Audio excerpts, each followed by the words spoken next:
Award-winning director KATHRYN Bigelow returns with a film that delves into one of the greatest geopolitical threats that exists: nuclear war. In a scenario when a missile is launched at America and no one can figure out who did it, it is a race against time to retaliate or retreat, and the country is confronted with making the morbid decisions about who gets to live and who has to die in the 18 minutes it takes for the missile to hit its target, creating a nail-biting thriller about fiction that is based on very feasible reality in KATHRYN Bigelow's A House of Dynamite. I always thought just being ready is the point. That keeps the villain in check. Keeps the world straight. They see how prepared we are. No one starts a nuclear war. In order to create the intense world of A House of Dynamite, the most important element was the story, and that needed accuracy because it revolved around the highest officers in government and intelligence, and there was only one man that KATHRYN Bigelow trusted to write such a screenplay: Noah Oppenheim. His extensive background in research and information gathering as a former head of NBC News, with contacts throughout the US government, made him uniquely capable to not only be accurate with the information, but also tell a great story from different perspectives and within the concentrated confines of just 18 minutes. Judita DaSilva, Arise Play, Nigeria. My first question is for Noah.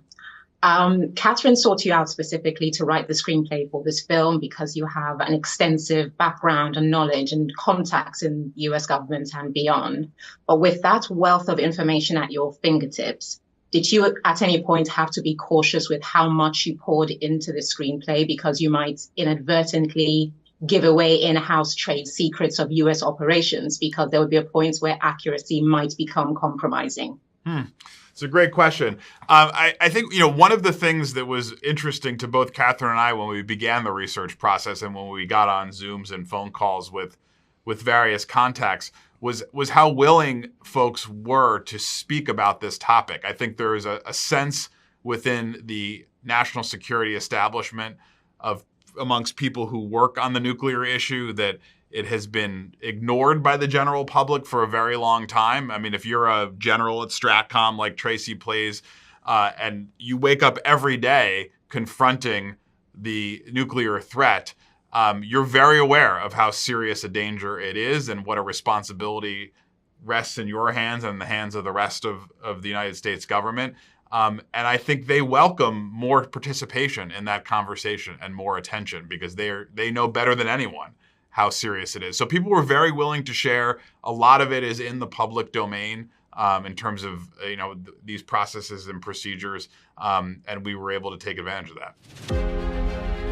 KATHRYN Bigelow always intended to make A House of Dynamite the concluding part of a trilogy of films that has seen her delve into the deepest corners of the US government, intelligence, the armed forces, and combat, starting with 2009's The Hurt Locker, which earned her the historical place as the first ever woman to win the Oscar for Best Director. Then there was Zero Dark 30 in 2013, and now A House of Dynamite, a film that brings to light the little-known but very much feared possibility of a nuclear wipeout. With the film told from different perspectives, our first doorway into this global crisis is the first 18 minutes we spend with the character of Captain Olivia Walker, played by actress Rebecca Ferguson, famous for her roles in the TV series Silo, as well as Tom Cruise's Mission Impossible and Denis Villeneuve's Dune franchise. My first question is for KATHRYN. Yes. Just watching this film, I was like, with all of your films that I've watched, I was very struck by your just technique as a filmmaker. Like, for instance, in this film, you'd have close-ups on a handhold or someone's eyes or someone's mouth. And they're very romantic and tender shots, but you would not expect to see them in a high-intensity thriller, but they work in the flow of the scene. So I wonder was your approach to kind of subvert expectations with what we would expect to see in a film like this? Or did you just let the story that needed to be told dictate what the camera had to do to tell it? The latter, but that's beautiful description. I can't thank you enough. Well said. I know. Let's change places. Yeah. But actually, I'm so obsessed with your films. I saw Point Break in boarding school, and every film you do hits me the same way. It's really remarkable. Thank you. It's really an organic process, working with the cast, working with the story, working on the script, and working with the cinematographer, and finding details that bring something to life. And you kind of just have to, I guess, trust your instinct that this is a translatable moment, a moment that we might connect with the people, the audience watching it. Kathryn is so authentic in her way. I think even analyzing imagery would kind of counterbalance who she is at heart. Do you see? I think sitting down and analyzing and looking at shots and creating the beauty, she's already messed with who she is. I don't think it can be calculating. I mean, I don't know how to do it if it was that. I mean, I definitely, when I read a script, I can see the scene. It comes to life, and then especially when you begin to cast it, then it's there living and breathing in front of you, and letting the actor, I guess, run with it is my favorite process. And for you, Rebecca, we see that your character clearly goes progressively from discipline to desperation, but you play it with such temperance that we can understand while she has this emotional arc, she's limited in her ability to fully express the breadth of that emotional arc. Was that something that was clear on the pages of the script, or did you find that in the process of developing your performance? No, that was in the script, but you also have to remember that the arc is 18 minutes. There's no arc. Yeah. That is like you and me in this meeting. Right. It is literally, I would probably go down and then I go up again and then down again. So it is such a congested amount of space, and it needed to have that. Obviously, because of the moment that we find out that there's a threat, there is an exhaustion when you realize that you might not have control over it. So yeah, it was all definitely on the page. And then with Kathryn's and with Barry and everyone, we sort of found every moment. As an actor, you try and give as much as you can when you have 18 minutes in a Kathryn Bigelow film. Babes, if I can give tears, I'll give tears. Whatever you want. Kathryn.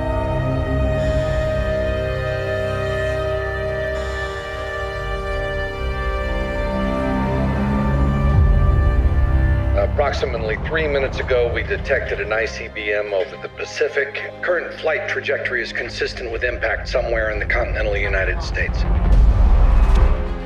One of the haunting elements of A House of Dynamite is coming to grips with how few people have the information when nuclear disaster strikes, and their positions in power limit what they can do with that information, particularly in the case of the designated survivors, whose position warrants them a place in the country's disaster evacuation plan, while the rest of the world, including their families, are doomed to perish. A dark reality depicted by Jason Clarke in the role of Admiral Mark Miller. My first question is for Jason. Watching your performance, you gave your character this air of resignation and acceptance of the circumstances while still maintaining self-discipline and professionalism. And I was just wondering, that was your steer for finding the tone and pitch for your performance dictated by particular idiosyncrasies for the personality of the character you were given, or by the position he holds within the landscape of the narrative of the film? The position, Judy, great question. The position, you realize, in the 20 minutes we now have, he's a long-term military man, he's an admiral, and he's been in these running this room for quite a while. He understands different versions of what goes down, and the need for continuity. That was a big word for me, continuity. No matter what happens, even as worst case scenario becomes at each stage, there has to be continuity. And part of my job is to ensure that, and then you're faced with these incredibly human moments that, Kathryn allowed us to see, like, we're going downstairs now. Not everyone's coming. you know? And there's two guys over there with guns to ensure that, which are then, you know, it's mixed in with this human sense of whatever, but somebody has to maintain the chain of command. You know, we as a race have to exist, or we as a nation have to exist. You know, we have to, you know, if we get bombed, they're going to dig us out if the engineers are still going. So we can still, and that was it. Enable everybody out as an actor. Then it was like enabling all the other people to do their jobs and act with confidence, or keep them calm even within the pressure of a film shoot, which helped me, you know, just be what I needed to be. While there are men and women in suits, there are men and women in uniform in the military who, when all of their training and practices are confronted with a threat they cannot eliminate, humanity and reality set in, and so does the true value of human life, something that is dramatically played out by actor Anthony Ramos, star of Transformers, In the Heights, and Twisters. In the role of Major Gonzalez, a soldier posted to Fort Greely in Alaska, the country's first and last line of defense against the nuclear strike that unfolds in this film. And for Anthony, I just noticed that over the course of watching the film, seems to be this line where every character hits at different points where, confronted with disaster, they abandon all artifice and just have a human emotional response. Did you as an actor have a point where you let your own humanity inform your performance so you could achieve that really visceral emotional moment that felt like, yeah, that's what all of us would do if we were in those circumstances? For sure. Especially specifically the ending moment in the movie. You know, KATHRYN and I kept the camera rolling. That ending moment was supposed to be something different.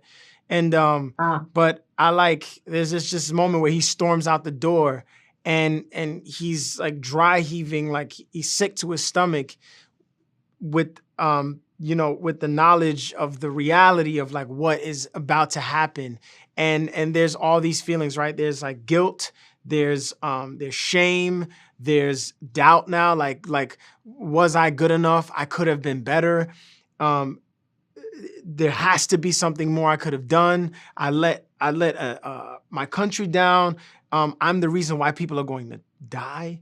You know, like there's the gravity of that. And I think that all of that stuff I was just trying to tap into and think about in that final moment when he's just on his knees at the end of the film, just like taking in the gravity of what's about to happen. Have we seen that country before? No. Is this real? Stratcom is asking for launch instructions right now. I'm gonna need you to breathe. We are talking about hitting a bullet with a bullet. So it's a fucking coin toss? That's what $50 billion buys? Presenting this film from the perspective of the people in charge keeps a focus on the decision makers that hold all of our lives in their hands. And in the absence of showing the panic and chaos that would come from the general public, the temperance and discipline of these men and women is all the more sobering. None more so than General Brady, the commander of Strategic Command, played by actor Tracy Letts. And for Tracy, I have to say that there was a point in the film that I got very frustrated with your character because he's so blunt and he's so severe and unrelenting, even in the face of disaster. But then I had a moment when I thought, oh, that's probably why men like him are so good at doing jobs like that. But for you as an actor, is it harder to play a character when you have the dichotomy of having this monotony to his emotional severity, but still dynamism to his dialogue and what he goes through over the course of the film? No, it's not hard. It's not hard because so much of it is on the page. I mean, just because he's a guy who doesn't share my language or share my philosophy, still, he's a guy I understand him. I don't agree with him, but I understand him. And, I was given great help by the technical advisors who were on the set with me, the guys who have sat in that seat, and they were able to explain to me just not only what my responsibilities were, but not only my responsibilities in terms of the job, but also maybe some certain character traits that these guys hold. I mean, these guys were pretty impressive figures, pretty serious fellows who take their responsibilities very seriously. And we never talked politics. Politics never came up, nor do we ever really understand General Brady's politics. He's giving the best advice he can give under very difficult circumstances. Again, it's not the advice I would give, but that's why I'm an actor. I'm just finding for you, Noah, would you say that the film plays out in 3 parts, but it's still an ensemble piece? So I was just curious that, did you write them individually, or did you have like an umbrella narrative, like a libretto, and then segment each section from that? I wrote each section individually. So from the very beginning, KATHRYN and I really wanted the audience to feel viscerally how short a time frame 18 minutes is, how short a time frame the government would have to respond if a missile were ever launched our way. So we designed the film that way from the outset, and then it became a matter of kind of making sure all the parts aligned once all 3 were written. Remarkable piece of work and such a joy to watch. Thank you very much. Great talking to both of you. Thank you so much. Thank you. Get in the car and just start driving. If we do not take steps to neutralize our enemies now, we will lose our window to do so. As KATHRYN Bigelow closes out her trilogy of movies with A House of Dynamite, it encourages a moment of pause for reflection about the greater warnings that lie beyond the movie screen in real life. She assembled a collection of actors with a respect for both the message the film is sending and the filmmaker that is sending it, and the mindfulness KATHRYN has shown in taking her time to tell all these stories heightens their significance as a body of work and a cultural referential point for the future. And just finally, I just wanted that, knowing KATHRYN Bigelow's work and its capacity to have greater socio-political commentary, did you feel as an actor, for both of you, that you had an obligation to give more in service of the greater intention of this film, which lies way beyond just entertainment? Yes. You know, when we made Zero Dark 30, I felt the same way. KATHRYN doesn't make many movies, but she makes movies that she's put a great deal of thought and effort into executing it. And you feel like, yes, you know, I don't think it's hyperbole to say that this film is for now. I think this film will be for years to come. You know, she stripped away the artifice and left us with, I hope, our humanity and a you know, a clarity of the preciousness of our humanity, you know, as a group. Thank you so much. Thank you so much. Thank you. Thank you so much. Lovely speaking to both of you, and great Are you in Nigeria now?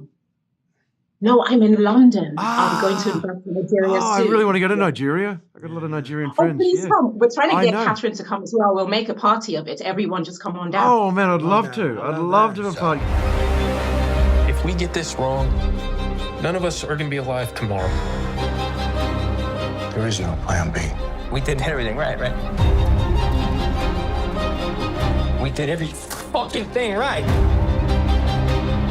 KATHRYN, just finally before I go, I just wondered that in the fullness of time, when we look at Hurt Locker, Zero Dark 30, and A House of Dynamite, if we should retrospectively reflect on it, do you think that people can look on this body of work as cautionary, foreboding, or just reflective on the state of humanity and the times we've lived in?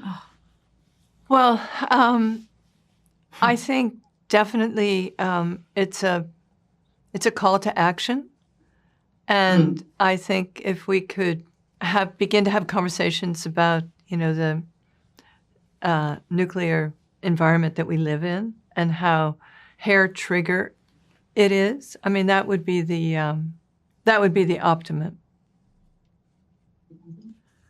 Enlightenment, right? Information. It's just been like amazing to talk to you. I'm a massive fan. I shouldn't say that as a journalist. I think we're fans of you now. We're fans of you, yes. I mean, thank you so much. I've been to Lagos, but only for a moment, and I wish it had been longer. What? Please, you have to come back and just call Arise. We will host you and just Kathryn Bigelow. Oh, it would be such an honor. Yeah, it would be such an honor. I would love it. I love it. Yes. Thank you. Thank you. None of this makes sense. Making all these bombs and all these plans.